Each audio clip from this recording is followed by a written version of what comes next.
আল্লাহ পাক রব্বুল আলামিন বুজুর্গকে বললেন, বুজুর্গ তবে কি তুমি চাও তোমার ইলম, তোমার জ্ঞান, তোমার মারিফত, তোমার দরিদ্রতা এই বাদশাকে দিয়া দেই এবং তোমাকে তার মূর্খতা এবং আমি রবের প্রতি অবহেলা, আল্লাহর প্রতি অবহেলা দিয়ে তোমাকে স্থলাভিষিক্ত করে দেই।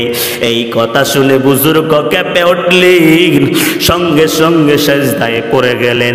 বুজুর্গ বললেন, মালিক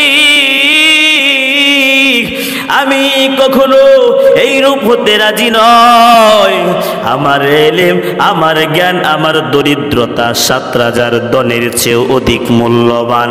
আমার দরিদ্রতা, আমার অলংকার, সুতরাং মূর্খতা বাদশাহ গভীর জ্ঞানের অধিকারী ছিলেন। আল্লাহর মারিফত ও প্রজ্ঞার বারে তিনি সর্বদা অবনত থাকতেন। মোট কথা তিনি ছিলেন একজন কামেল ওলি, কিন্তু ছিলেন খুব গরিব। একদিন বুজুর্গ একটি শহর অতিক্রম করে যাচ্ছিলেন। দেখলেন দিন দুপুরে শহরের চতুর্দিকে শত শত পাহারাদার বসানো হয়েছে। বুজুর্গ এইরূপ করার কারণ জিজ্ঞাসা করলেন। জানতে পারলেন বাদশাহর পোষা বাজ পাখিটি উড়ে গেছে। সেজন্য বাদশাহ হুকুম দিয়েছেন শহরের সমস্ত ফটক বন্ধ করে দেয়া হোক, সমস্ত শহরের সকল দরজা গেট বন্ধ করে দেয়া হোক, যেন বাজ পাখিটি শহর থেকে বাহির যেতে না পারে, শহর থেকে পালাতে না পারে। বুজুর্গ এই কথা শুনে অনেক হাসলেন, এই মনে করে যে পাখির আবার শহরের গেট দেয়া বাহির হওয়া কি দরকার? পাখির আবার শহরের দরজা দিয়ে বাহির হওয়া লাগবে নাকি? পাখি যদি খাঁচা ছেড়ে আকাশে উড়ে যায় তবে কি শহরের সমস্ত ফটক দরজা গেট বন্ধ করেও তাকে ঠেকানো যায় না? ওরে উম্মতের দল, মালাকুল মউত আজরাইল আলাইহিস সালাতু ওয়াস সালাম যখন আমাদের সামনে চলে আসে আমাদের জান কবজ করার জন্য, যখন আমাদের কাছে চলে আসে, তখন যদি আপনি বলেন মালাকুল মউত আজরাইল ভাই, বালককাল থেকে নিয়ে এই পর্যন্ত যত সম্পদ জোড়াইছি, যত টাকা পয়সা জমাইছি, সব সম্পদ টাকা পয়সা আপনাকে দিয়ে দিলাম, নিয়ে যান, বিনিময়ে আমার জানটা ভিক্ষা দেন, আমাকে 2টা বছর হায়াত বাড়ায়া দেন। এবং যদি আপনি বলেন মালাকুল মউত আজরাইল, আমার সম্পদ টাকা পয়সা আমি আমার সন্তানকে বন্টন করতে পারি নাই, আমাকে 2টা ঘন্টা সময় দিন, টাকা পয়সা ধন সম্পদ সম্পত্তি বন্টন করে দিয়ে আসি। বলেন তো মালাকুল মউত আজরাইল কি তাকে 2টা মিনিট সময় দিবে? তাকে 2টা মিনিট সময় দিবে না।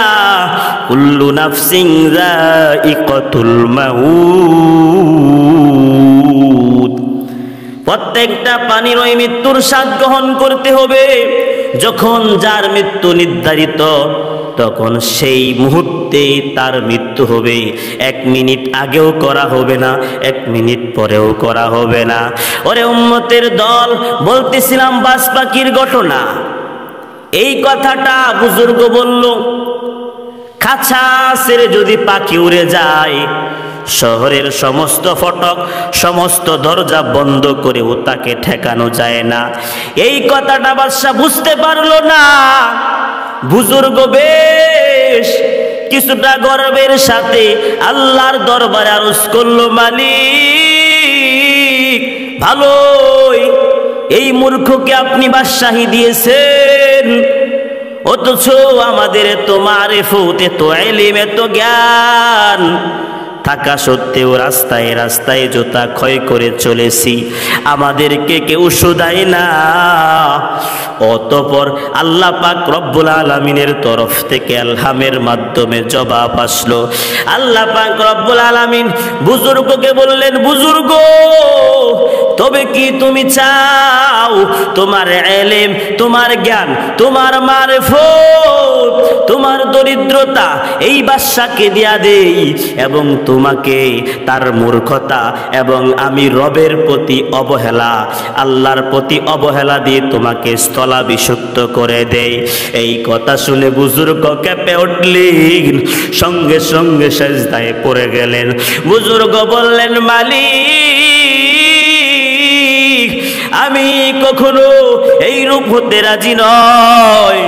আমার ইলম, আমার জ্ঞান, আমার দরিদ্রতা ৭,০০০ ধনের চেয়েও অধিক মূল্যবান। আমার দরিদ্রতা আমার অলংকার, সুতরাং মূর্খতা বাদশাহরই শোভা পায়। ওরে উম্মতের দল, নবীর সাহাবী আলী রাদিয়াল্লাহু তাআলা আনহু একটা কবিতা বলতেন, লানাল ইলমু ওয়ালিল জুহালু মাল রদিনা বিকিসমাতিল জাব্বারি ফিনা। আল্লাহ পাক রব্বুল আলামিনের বন্টনে আমরা সন্তুষ্ট আছি। তিনি আমাদেরকে দিয়েছেন ইলম আর জাহেলদেরকে দিয়েছেন সম্পদ। ওরে উম্মতের দল, সম্পদওয়ালার সম্পদ আজকে আছে, কালকে নাই। টাকাওয়ালার টাকা আজকে আছে, কালকে নাও থাকতে পারে। সম্পদওয়ালার সম্পদ আজকে আছে, কালকে নাও থাকতে পারে। কিন্তু এলেমওয়ালার এলেম আজকে আছে, কালকেও থাকবে, কিয়ামত পর্যন্ত থাকবে। এজন্য আল্লাহ বলেন আমার বান্দাদের মধ্যে ইন্নামা ইয়াখশাল্লাহ, আল্লাহর হাবিব বলেন ইন্নামা ইয়াখশাল্লাহ মিন ইবাদিহিল উলামা।